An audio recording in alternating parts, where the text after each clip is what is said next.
Halo, selamat sore sahabat Rapipam, dimanapun kalian berada. Salam sejahtera bagi kita semua. Alhamdulillah sampai di sore hari ini kita masih diberikan kesehatan, keselamatan, tidak ada kekurangan sedikit apapun. Jadi kembali di sore hari ini Rapipam kembali update video tentang khususnya kolam lele. Jadi selama ini kan update di peternakan itu khususnya tentang unggas. Jadi di sore hari ini Rapipam update video kembali tentang ternak ayam lele.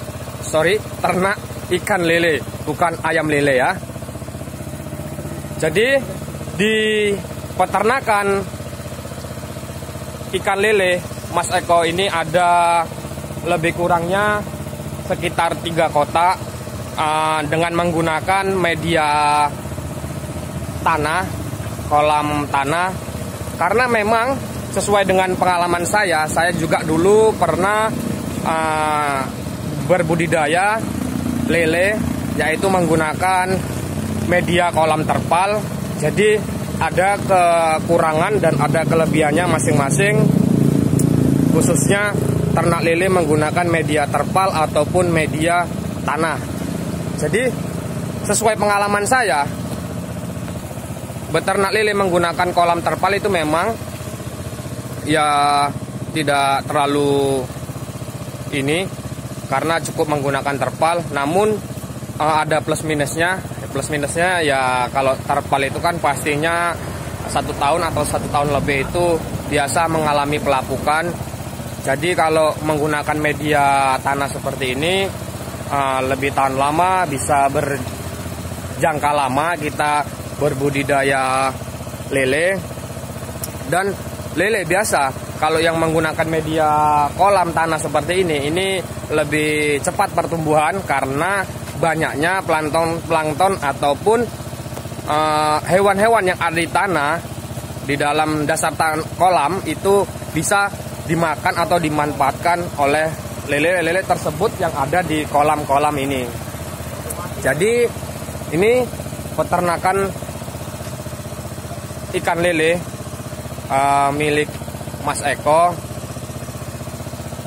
Hasilnya ya sangat luar biasa. Jadi kalau beternak lele ini memang prospeknya cukup bagus, cukup ya memuaskan, bisa menghasilkan jutaan rupiah dalam per bulannya jika kita menekuni bisnis di ternak lele ini secara sungguh-sungguh. Baik, langsung saja kita melihat pertumbuhan ikan lele yang ada di kolam milik Mas Eko. Jadi cukup efisien tempat.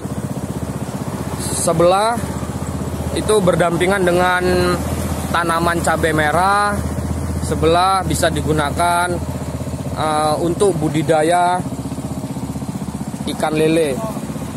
Jadi memang kalau di Rapipam ini, khususnya di pertanian Julitani, itu memang mayoritas petaninya itu petani cabai merah dan tanaman-tanaman lainnya, tapi yang terkhusus itu cabai merah. Dan di sana juga ada greenhouse, tempat pembibitan khususnya cabai merah, dan ada juga bawang merah, dan didampingi dengan tumbuhan lain-lain seperti sawi, padi, dan tanaman lainnya. Jadi sistemnya tumpang sari. Nah, jadi ini kolam yang akan dilakukan sortasi. Jadi kan kalau di lele ini kita wajib melakukan sortasi karena pasti ada yang pertumbuhannya cepat besar dan ada pertumbuhannya yang sedikit lambat. Nah di sini bisa rekan-rekan lihat. Wah, untuk pertumbuhannya sangat mantap sekali, besar-besar, dan juga ada yang masih kecil. Maka ini dilakukan untuk pensortasian di sore hari. Maaf jika sedikit suara saya kurang jelas karena ya biasalah lagi melakukan sortasi dan ada juga penyedotan air untuk mensedot air yang ada di kolam tanah. Jadi kalau menggunakan media tanah seperti ini memang kalau melakukan panen ataupun sortasi itu harus dikuras habis airnya. Kalau kita menggunakan media terpal itu kan langsung kita buang saluran airnya, langsung airnya otomatis mengalir. Nah, cuman memang banyak keunggulan dari media tanah ini. Lele itu cepat pertumbuhannya, cepat besar. Nah, jadi seperti itu. Jadi untuk pakannya selama ini Mas Eko memberikan pakan, beliau kan juga usaha potong ayam. Jadi limbah dari ayam-ayam yang dipotong seperti jerawannya ataupun usus-usus yang memang tidak layak untuk dikonsumsi itu diberikan kepada lele-lele ini. Nah, itu sangat luar biasa pertumbuhannya. Jadi memang harus saling menguntungkan dalam berbisnis ini. Jadi air yang di dalam kolam ini sangat bagus sekali untuk pertumbuhan tanaman maupun padi, cabai merah dan tanaman lain yang memang dia di sawah berdampingan dengan kolam lele ini. Ini airnya cukup bagus, air dari kolam ini, karena mungkin banyak kandungan ataupun nutrisi yang dibutuhkan oleh tanaman dari limbah air kolam media tanah ini. Jadi jika kita memiliki ternak lele, seperti Mas Eko ini, dia kan memiliki usaha ayam potong. Jadi ususnya diberikan ke lele itu kan tujuan dan fungsinya itu untuk menekan biaya pakan, mendapatkan hasil yang maksimal. Jadi kita sebagai peternak itu tidak harus ketergantungan dengan pakan pabrikan.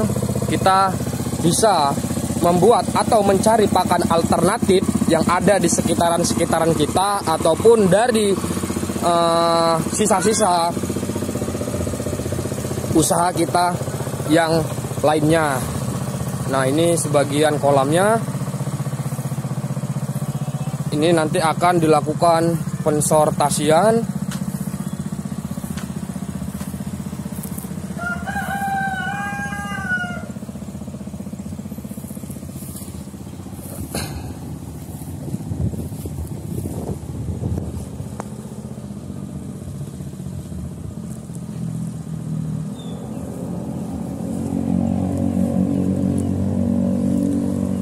Kolam media tanah ini milik Mas Eko ini ada 3 kotak yang mungkin kurang lebih ukurannya itu 3 kali 5 sampai 3 kali 7 meter, lebih kurang untuk ukurannya. Di sini sangat luar biasa. Omset beliau itu jutaan rupiah per bulan dalam budidaya lele tersebut. Sangat menguntungkan karena pakannya hasil dari limbah usaha dia sendiri. Nah, itu.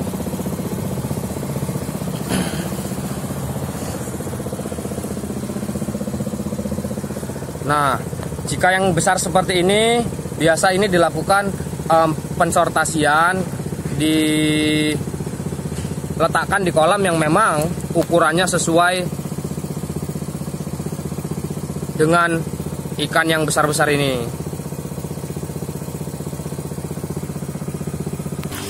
Nah, ini hasilnya sangat luar biasa. Oh, ada yang besar-besar.